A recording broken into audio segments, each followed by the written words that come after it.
Hello, everyone. Welcome to IT Tech Talk. I'm your host, Joel Ward, and with me is Justin again. And Justin, I'm so glad you got to join me on short notice. Absolutely, it's great to be back so shortly too. I mean, it Yeah, just wasn't long ago we were just doing this, so it's I exciting. know. Well, we had a couple changes, and I had to rearrange schedules, but I was glad to get you on, and we're especially for today's discussion. Blue Origin and Virgin Galactic. I think it's gonna be a great topic. I know that I've had a couple of people come to me and say, "Wow, your space episodes are really interesting." I'm like, "Well, I know nothing about this. That's why I bring Justin on." So I'm really Well, happy to excited be back. to. Yes, I'm really excited to have you on. So let's dive into Blue Origin. Blue Origin, let's just start off. I've been reading their site and it says, "We are committed to building a road to space so our children can build the future." Can we talk a little bit about that? Yeah, so Blue Origin. Let's back up just a little bit to kind of transition into both Blue Origin and Virgin Galactic. So we've spent a lot of time, you and I, Joel, talking about SpaceX, which, in my opinion, is like the premier spaceflight company right now. That being said, there are plenty other really excellent companies out there that have different niches in this Hmm. market. Two of them are Blue Origin and Virgin Galactic, not to mention like XCore, Bigelow Aerospace, and Orbital Sciences, to name a few. But what's interesting about Blue Hmm. Origin and Virgin Galactic is how much that they've been able to progress and what their focus is. So with Blue Origin is actually founded by Jeff Bezos with Amazon. So he is the one Hmm. that's kind of behind this whole idea of space flight. But the approach that Blue Origin has taken is much different than SpaceX, which is what makes it unique. So Blue Origin is focused on, Hmm. again, making space flight easier, more affordable, but instead on a larger, broader scale, like what Elon Musk has of, I want to go to Mars and create a multiplanetary society.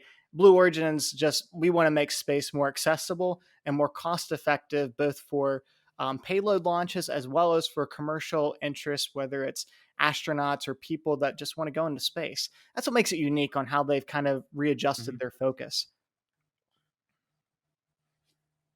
Yeah, and I know we've talked about SpaceX, but there's so like just thinking about there's so many players in the game, and everybody. And back a few years ago, when I was younger, and then we had the Challenger explosion and all that stuff. There wasn't much of a push for space as much as there is now in the year 2019 to 2021, where it's I feel like it's more pushed now. Where you see more of like Virgin Galactic and SpaceX and Blue Origin like taking off. It's exciting because space has become more obtainable to the average user. And I think that's what makes it exciting and people are like all happy about getting on board because before space was just for the pioneers as far as NASA. Now it seems like it's obtainable to everybody, just including like you and me if we sold our properties enough. That's right, and it's interesting because just like with anything else, as technology evolves, more people have more access to it. That means there's Mhm. a greater opportunity for competition. And back when we looked at NASA back in the early days of the space race, that stuff hadn't been developed. We're talking over 50 years now, and we've not only done this before, we can now fine tune it to what we want to do. So looking at Blue Origin, so what's unique about Blue Origin is they were actually the first people, believe it or not, to successfully launch and land a rocket. And I say that with a hurting heart because I wish Elon was the first one. But technically, it was Blue Origin. So they did it, and I'm going to say they did it kind of a cheap way, but nevertheless, they did it the right way. Elon Musk was focused on landing a huge rocket. Blue Origin did it with their new Shepard rocket, Mhm. which is much smaller. And also, it Okay. basically just barely crossed over in the definition of space. So, to our listeners, the definition, and this is loosely accepted, of where the line is in the sky for space is roughly 100 kilometers or 62.4 miles. And we call that the Kármán line. So, if you cross over the Kármán line, technically you are in space. The uniqueness with Blue Origin is that their rockets, particularly Nuke Shepard, which we'll unpack in a moment, basically launches straight up and lands straight down. Whereas with a SpaceX rocket, again, they're putting something into orbit. So it's going at a trajectory. It makes the landing much more challenging. So um, again, Blue Origin is actually the Okay. first one to get that achievement of landing it. But again, you compare the two, the number of launches and landings Mhm. aren't even comparable between SpaceX and Blue Origin. But yeah, they technically were the first ones, Joy. Hard to believe. So can we actually go over those numbers for those who are interested in hearing those? What are the numbers compared to SpaceX's numbers? Absolutely. So SpaceX for Falcon 9, we talked about this before, is well over 100 launches, and they've landed Mhm, successfully around the 70s or 80s. I don't have that number directly in front of me, but to give our listeners an idea, 100 launches and, tons and tons of landings, 70, 80 landings. For Blue Origin, again, it's more of we're still in the development phase. They're not launching commercial payloads yet. They've launched 14 mhm, times and they've successfully landed 13 of those times. That's still pretty good. But again, the numbers, I mean, mhm, 14 versus 100 some launches, it's just not comparable at this point. Um, and again, the vehicle is a much more simplistic model of what SpaceX is launching. So New Shepard is a single stage rocket. It's not designed to go into orbit. So mhm, there's one stage to lift the capsule and then it detaches. And then the first stage comes back and lands, and the capsule will mhm, also land. And the purpose of this is honestly more geared towards some very basic science experimentation flights. If you wanted to get a sensation of space flight and low grav, this would be a cost effective way to get that, but it's not putting something in orbit, so it's not the same. But if you need some cheap scientific experiments, Blue Origin would be an option. But more importantly, this capsule is really designed not for that. It's designed for space tourism. It's to allow people to have the opportunity to mhm, go into space. And Blue Origin has put a ton of time, not only in perfecting its vertical rocket landing on the first stage, but in this cabin design. Again, very different perspective. SpaceX is like the more practical side. We want to be able to accomplish this and do big things. And Blue Origin is we want to allow people to have access and enjoyment in doing so. And one of their big claims to fame is that they have the biggest windows in space. So their capsule has these ginormous windows, and the idea is they want to be able to send private astronauts up into space. And we can unpack that a little bit more. But yeah, I don't know if that's what you're looking for, Joel. But it's really a unique model they have. no, that's yeah, and I'm actually looking at a picture of it, and they do have some pretty big windows on it. And I was actually just looking at a diagram of the Kármán line and where it goes up and where the capsule stays and where the actual rocket goes. It's just fascinating. It's some of the stuff I never even looked into. I'm big. I'm a big SpaceXer, so for me, it's like this kind of feels like I'm cheating on SpaceX, but Yeah, same it's here. very Same here.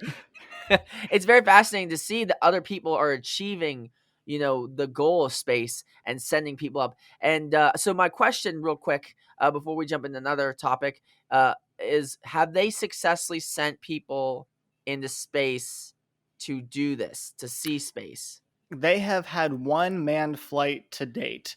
So they've Okay. had one person that went on board, and they ran the flight mission and got to a real sense of how it would be.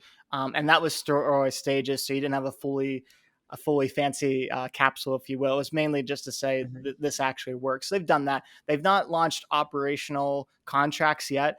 There have been Hmm. people for years that have been putting down money on Blue Origin and also on Virgin Galactic for these types of commercial Hmm. entities where I want to be a space tourist. But those flights have not come into fruition.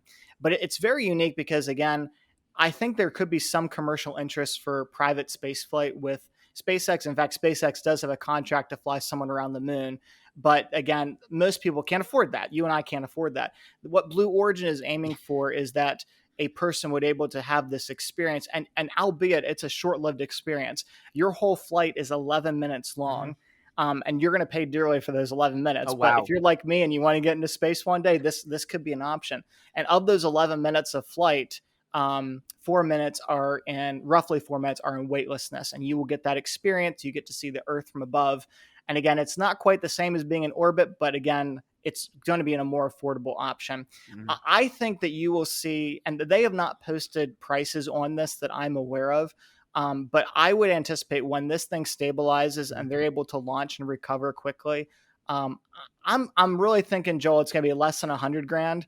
I think they're probably aiming for a target like Okay. between 50 to 75 grand for one of these flights. And again, that's a lot of money, but if it's something you want to check off your list, that's definitely more attainable than a quarter million. And so it definitely provides Oh opportunity yeah. perhaps for a larger segment of the population. Hmm.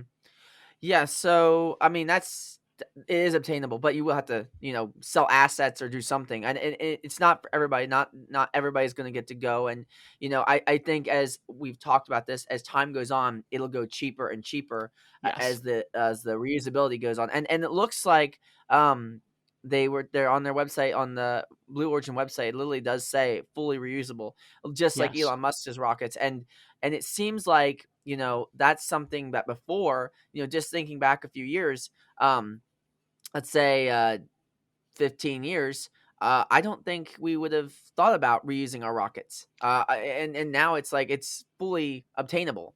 Right. What's also unique about Blue Origin is since they are not going as high in the sky or as fast, Hmm. that when their first stage re-enters, it does not get near of the atmospheric drag, so it does not wear the rocket down as much coming back in. It's a single stage rocket, and anyway, so my whole point in that being is that Blue Origin's cost to revamp a booster and to relaunch it is much more easy for them because the booster is not getting destroyed near as much, and that has a potential for higher reusability. With SpaceX, they're aiming for one booster going for 10 launches, and they haven't hit that yet, but Hmm. Blue Origin has. Because again, their boosters are not subjected to the same atmospheric forces because they're not going high or as fast, and that could be very cost advantageous to reducing the cost in the future. Also proves a lot more safety for people on board. Yeah, and I it just blows my mind. It literally blows my mind that, you know, just thinking about, like, I'm looking at this cabin view, and it's, I don't know if they took a GoPro or whatever and sent it up there a few miles up, but this view from Earth from the Blue Origins capsule is just, the inside to the outside is phenomenal. And it's like, I have always thought, like, I have these dreams about being on Star Trek spacecraft in space. And it's like, now it's like realistic where I could go to space. Like, if I had the money to, I could go to space. And it's like, maybe for you, like you said, what, 11 minutes? But 11 minutes. yeah, but still, you're in space. You can be like, hey, I went to space. Like, not And everybody can say that. And really, Blue Origin capitalizes on that. So when you sign up for their program, you get your own astronaut outfit. You'll do your training. And then when you come back, one thing that's really key about Blue Origin is that they actually have a pinning ceremony and you will get your astronaut wings. And that has really Oh, caused wow. some contention in the real astronaut world, saying, well, these people aren't real astronauts. But technically, if they cross the line, they can be considered as of now an astronaut. And I'm not sure about that whole recognition of like real versus a commercial, but I think it's good to have that recognition. That is a feat. That is something to say that I've done this. I've Yeah. gone into space. Well, Go ahead and I'll sorry. Let's ask this question. What really?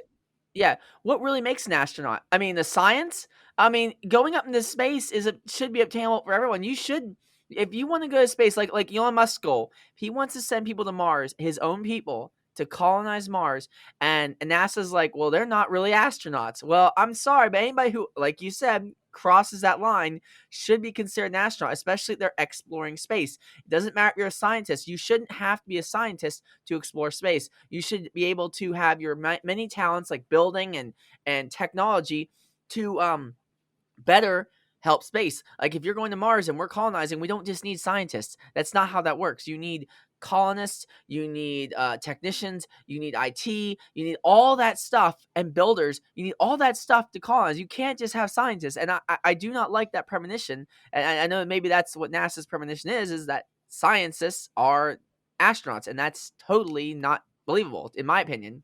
So what's unique is that, and I'll use this for an example. Let's think about a pilot and someone that's flown before. Um, when you are a pilot, and I have my license, so I Hmm. don't fly big aircraft. I small a single engine small aircraft, and I'm still considered a pilot, even though I don't fly like a 747. Um, Hmm. if you are flying and at the controls, you are deemed a pilot. Now compare that to a passenger on a plane. Like when we fly commercially, we have flown before, Hmm. but we are not pilots.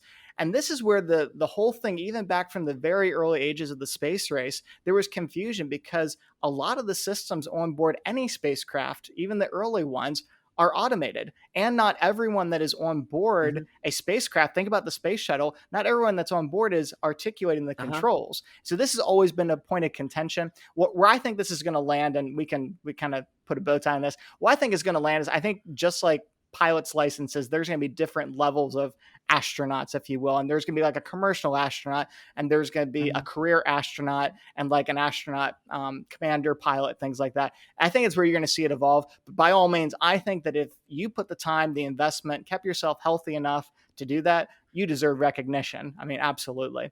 And one more thing I'll Yep, toss in before we totally agree shift with over that. to Virgin Galactic. One thing that I really like about Blue Origin is that the configuration of this is like what we would consider a typical spaceflight model. You have a booster with a capsule on top, which means that you begin your Mhm. flight on your back and you launch upwards, which is how basically every flight has gone to this point in our history, be it space shuttle or capsule. Mhm. And if you want that authentic experience, like with pulling all those G's and being lifted off the pad, I think that Blue Origin is your better option. Virgin Galactic will still have a similar experience, but it's different vehicle, different configuration. And again, it's all for what flavor you're going for. Yeah, because Virgin Galactic, I'm looking at the picture. I know for people on YouTube watching this, they're like, I'm looking on this screen, I'm looking on that screen. I have multiple screens to look at because this is how I monitor the show. But on this screen, I'm looking at Virgin Galactic's ship, and it looks like a plane. It legit looks Correct. like a plane, and I'm just like, it looks like from what the video I watched before we got on the show is there's two separate on each side, and the middle side drops, and it goes and shoots off into the atmosphere. So it looks like this climbs to an altitude and then that drops. Am I correct? That's correct. So you basically have a mothership, which they call VSS Unity, and it's Mhm. basically an oversized airplane. Like you said, there's two modules on each side for the pilots, and then the center core is open where they attach the spaceship, which is and this right now it's called White Knight 2. And by the way, if for our listeners, if you ever want to do some research, so way back in the day, there was something called the X Prize for a person to do commercial spaceflight. Virgin actually won this with what they called Spaceship One, which was a smaller design of this one way back in the day. I don't have the dates on that, but they were the first ones to actually accomplish commercial spaceflight within those parameters to win the $10 million X Prize. But that is the idea, Joel, is that you have an aircraft that takes off just like you normally would, and you're seated in there like you would Mhm. in an aircraft, and then it gets up to a high altitude, like I don't know the exact, but as high as they can go, probably close to 50,000 feet. And then they're going to drop that spacecraft off. And then once the spacecraft is detached, it lights the single engine and then propels you upward to again cross over the Kármán line. The unique features about this is that because this is shaped more like a spacecraft, a space plane, it's kind of like a hybrid between a plane and a space shuttle. Um, it allows more room inside the cabin, and it's going to give these types of astronauts more of a commercial flight feel. You'll board very similarly, and you'll have that kind of experience. But because the spacecraft is long and tubular, there's a lot more room on the inside, and this is key because like obviously when people go into space, they want to experience weightlessness. And Blue Origin has a great capsule, but again, you can't compare that space with Virgin Galactic space inside of White Knight Mhm. 2. It's incredible how much room is in there, and they have really gone through the design details of this to make sure that your experience is incredible. And I'll just say this one thing, not that we're going to impact everything, but one thing that they did that I thought was really cool, and this might sound simple, but it made so much sense to me, is that again, you think about being on the inside of an airplane, and this is the spaceship in this case. Mhm. At the very back of the airplane, instead of having like access to a lavatory, it's just a flat wall, and they've put a concave mirror back there. And that might sound silly, but the whole point is like if you're up there doing somersaults, you won't get to see yourself doing it. And so when you're enjoying your weightlessness, you'll actually be able to see yourself in space like doing those things. And they have cameras all around to capture all the moments. But Oh, little cool. touches like that, again, if you're trying to reach a commercial market, those little touches go a long way. So I want to touch on something real quick, and I know this is probably on everybody's back of his mind, and if they look at the websites, they can see it. But on Blue Origin's website, just real quick going back to it, um, the inside the capsule, I only got to see a little bit, but inside the capsule, it is very futuristic looking. Same as some of these other capsules, and same with some of Elon Musk's stuff. The glass they're using, all this stuff, very, very futuristic. Like some of the seats, like you. if you've never seen Star Trek, if anybody's tuning in, they're like, I've never seen Star Trek, or like the new Star Trek. I'm not talking about the old Star Trek. I'm talking about the new one that had the really great acting and stuff that I liked, with all the futuristic white colors and stuff. That's what's in Blue Origin. And I haven't really got to look what's inside this capsule, but the leather seats, the leather walls, the big windows, everything looks so futuristic, and it's what I would vision space to be. Because they were talking about all this transparencies in the glass and on the Blue Origin one. Mhm. I'm looking at multiple sites right now for this, and it's like they've got this glass and fracture proof glass, and it's like they have multiple layers of it. This is insane because a few years ago we couldn't have big panes of glass on a space shuttle like that. And it's like Blue Origin and Virgin Galactic have these cabins and stuff, and it's making it space a luxurious event. Not just obtainable for everybody, but they want to make it luxurious. So when you go up, you feel like you're number one billionaire getting to do this. It's not just like I'm in a capsule. It's like it's not like the space shuttles of yesterday. It's the space shuttles of today, and they're amazing. They're beautiful. Even the inside, and we've talked about this, even the inside of the Dragon capsule was just gorgeous. Like I was Mhm. like, oh my gosh, that's so beautiful. Like I was like, man, I wish I was on that right now. It's just that space. It's just looking like space is actually futuristic, not just like old technologies, old stuff. It's new, it's fresh, and it looks amazing. Sorry, I didn't want to get off topic, but it's just looking at all these pictures. It's just like I haven't looked at this in a while, so it's like it's really You know, awesome. they've really done a good job with this, and like I said, it's a different market. We're not going for Mhm, practicality. We're going for this is going to be for many people the experience of their lifetime. You think about maybe this is not quite apples to apples, but you think about children going to Disney World. That is a once in a lifetime experience for many people, and Disney capitalizes on it. They want that to be the best experience for children and for adults too. Let's mhm, face it. But with this too, I mean, this will be a once in a lifetime opportunity for many of these passengers. And they want it to be futuristic. They want people to say, I got my Star Trek itch. I got to experience the way the future is going to look like. I got to be an astronaut. So they've really done a very good job of doing a ton of market research and just making a lot of technologies in there. I mean, right down to there are multiple cameras throughout both of these cabins to capture every moment of your flight.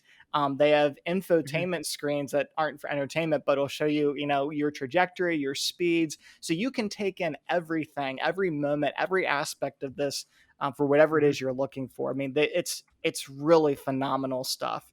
And I will say with both of these, probably along with obviously the experience, you're concerned about safety as well, right? I mean, if you're going this, I mean, it's a life yeah, threatening experience. And of these two companies, both are doing very, very well with that. If I had to choose one, and I don't mean any offense to the other, I think Blue Origin probably is a little bit more safe just because of the simplicity. The capsule goes up, mhm, the capsule comes down. With Virgin Galactic, with White Knight 2, the and Joel, you can probably look at this on their site. The actual back portion of the space mhm, plane aircraft kind of articulates upward into a feathered position during reentry, and it's been a little bit tricky. And with Virgin, they've had some difficulties doing this, and a couple years ago it resulted in the fatalities of two of their test pilots. So it's technology they're still working through. oh wow, And again, you would expect that with anything brand new.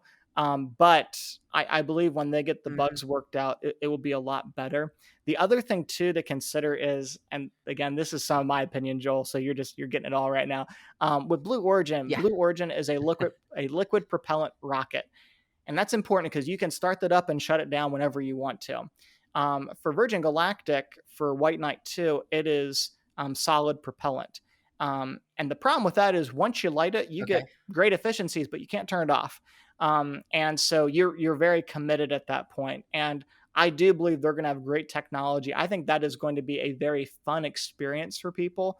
And I think they also have an opportunity to scale that larger. There's a lot more scalability on that side, but mhm, they need to work out some of those bugs. And they have only had I think two launches at this point with White Knight 2. The smaller test vehicles, they've had more.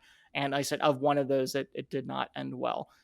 So definitely they have some things to work through, but both of these companies are definitely taking steps towards the future for space tourism, and that's just not all. Both these companies also have cargo capability, and I want to touch on that briefly, Joel. Going back to, well, let's talk Okay. about Virgin Galactic since we're there. Virgin Galactic also has a subsidiary called Virgin Orbit. And Virgin Orbit is a very similar Okay. process of a horizontal launching. So they basically take a 747 and they take a single rocket core and they strap it underneath one wing, almost like a missile, and they take it to a high altitude. They drop the rocket, it shoots off and goes upwards, and that can deliver payload into orbit. It won't do anything but cargo, Okay. but that's another thing they're developing for cargo, which is unique, but it's using similar technology. Virgin Galactic's all about um, air flight transitioning into horizontal to vertical launch, and then Blue Origin's more traditional. On Blue Origin's side, right now they have the New Shepard rocket, which I described as being this very small Hmm. suborbital vehicle, primarily for passengers. They are developing what's called the New Glenn rocket, and that is quite honestly a cookie cutter of SpaceX's Falcon 9. It's a great big booster that lands vertically, can land on a ship, it can land on land. It has fins. It's their version of a landing Falcon 9. I don't know how to put it any other way. I love you guys, Blue Origin, but you're stealing a great idea. That's cool. It is going to be a little bit larger, but they haven't even begun. They've worked on engine design, but they've not tested that vehicle yet.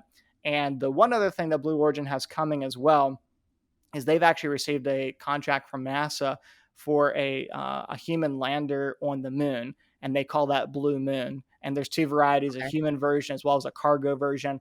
But both these companies are showing promise, definitely with the tourist, the commercial flight activity, as well as cargo launches. Mhm.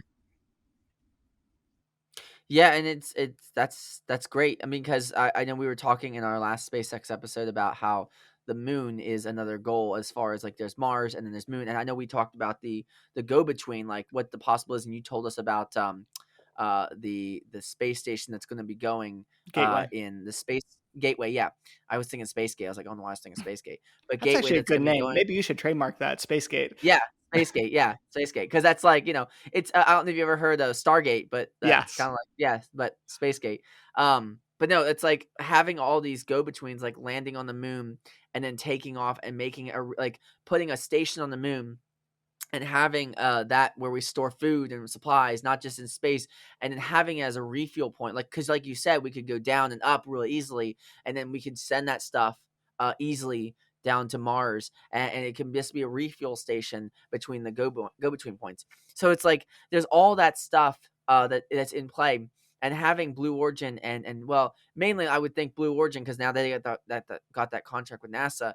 Blue Origin and SpaceX are going to be the top dogs as far as like commercial and as far as cargo carrying.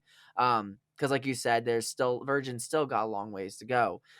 But as far as I'm concerned, just from having this talk, Blue Origin is climbing to the top, but SpaceX is top dog. And They're as far dominating. as yeah, and as far as it's gonna happen, SpaceX will, like we said before, will be at Mars. Will send people to Mars, and we will witness. And I hopefully we're both alive to witness this, but hopefully we will see people on Mars in the next few years, and also return to the moon because Right. now, because people say it was faked before, if we send people to the moon with GoPros and stuff, That's right. you You really can't can't you deny really it. can't really can't deny it this time because, these companies have put a lot of money into these rockets and a lot of money into those launches, and if you see because before people didn't really, I don't think people really watch these launches, but now people watch these launches, so you see that rocket go up, there is no way faking that. If people Right. land on the moon, they're landing on the moon, so but And no, as far oh, sorry. I think what you'll see, Joel, is with these three companies in particular, SpaceX being number one, Blue Origin, Mhm, all this my opinion, Blue Origin being number two, and Virgin being number three. I think you're going to see them kind of take over as each one's previous mhm, marketplace. So right now, SpaceX is dominating low Earth orbit launches, and eventually they're going to be focused on Mars. And I think that Blue Origin is going to step in and take over more of the low Earth orbit stuff, and then eventually Virgin's going to take over Blue Origin's current goal for space tourism and commercial activities mhm. with personalized space flight. So each one of these has a unique place in the market. And I think just how they're structured, you're just going to kind of see them step up, which also means that's going to make room for more companies to come below them and also fill other gaps that are necessary. Yeah, and the fact that it's becoming obtainable to everybody, like, there's so many companies popping up doing this, but the names that you would recognize, especially today, if someone were like, "Hey, what commercial space flight?" Someone's like, "Oh, SpaceX." And I don't really hear much about Blue Origin, so it's like now I know all of it today. I got all this information, but, like, if someone were to say, "Hey, what's the number 1 space company?" I wouldn't say NASA, I'd say SpaceX, because Right. SpaceX has done more in the last few years than NASA has done in the last few years. And even though NASA just sent that rover to the moon or to Mars, how did it get there? Did they contract with SpaceX to build that rocket? Because I haven't seen NASA build something in a very long time. So actually, I don't believe they used a SpaceX rocket for that one. But to your point, they didn't use their own either. So they're still subcontracting out. So again, just differences of how things are evolving. And I think, like you said, SpaceX is number one. And I think I think it helps NASA focus on what they want to be good at. And then it helps companies like Blue Origin and Virgin focus on what they want to be good at.